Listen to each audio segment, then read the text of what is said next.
Yang terakhir dari probability sampling teknik adalah systematic sampling, di mana kamu memilih sampel berdasarkan ketentuan urutan yang telah ditentukan sebelumnya.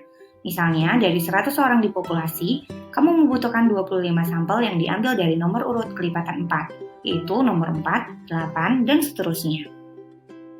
Selanjutnya, kita masuk ke rincian non-probability sampling. Teknik sampling inilah yang paling sering digunakan di marketing research karena di reality sangat susah untuk mendapatkan akses semua kontak di populasi. Teknik non-probability sampling pertama adalah convenience sampling. Convenience sampling mungkin akan menjadi teknik sampling yang akan sering kamu pakai. Sesuai namanya, teknik ini menekankan kepada kenyamanan peneliti, di mana peneliti akan menentukan siapa yang akan dijadikan sampel berdasarkan penilaian pribadi. Misalnya, kamu ingin meneliti terkait persepsi konsumen mengenai produk kecantikan.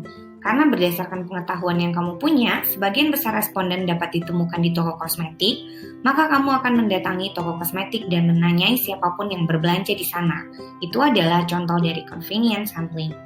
Berikutnya adalah quota sampling. Quota sampling secara konsep sangat mirip dengan stratified random sampling. Yang menjadi pembedanya adalah setelah menentukan strata atau tingkatan, pemilihan sampel di sini menggunakan teknik convenience, bukan lagi simple random sampling.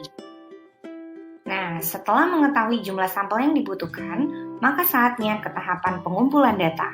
Hasil dari data yang dikumpulkan ini selanjutnya nanti akan dianalisa. Untuk metode analisa, kamu harus menyesuaikan lagi dengan pendekatan penelitian yang telah dipilih.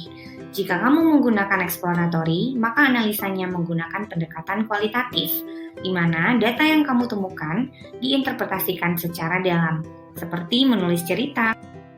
Sementara itu, untuk pendekatan kuantitatif, kamu dapat menggunakan analisa kuantitatif seperti deskriptif statistik, yang hasilnya akan berupa frekuensi, rata-rata, median, dan lainnya.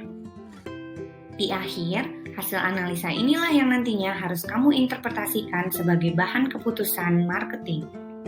Jadi, secara singkat ada 7 tahapan riset. Yang pertama, definisi masalah. Yang kedua, pendekatan. Yang ketiga, sumber data, primary atau secondary. Yang keempat, metode pengumpulan data.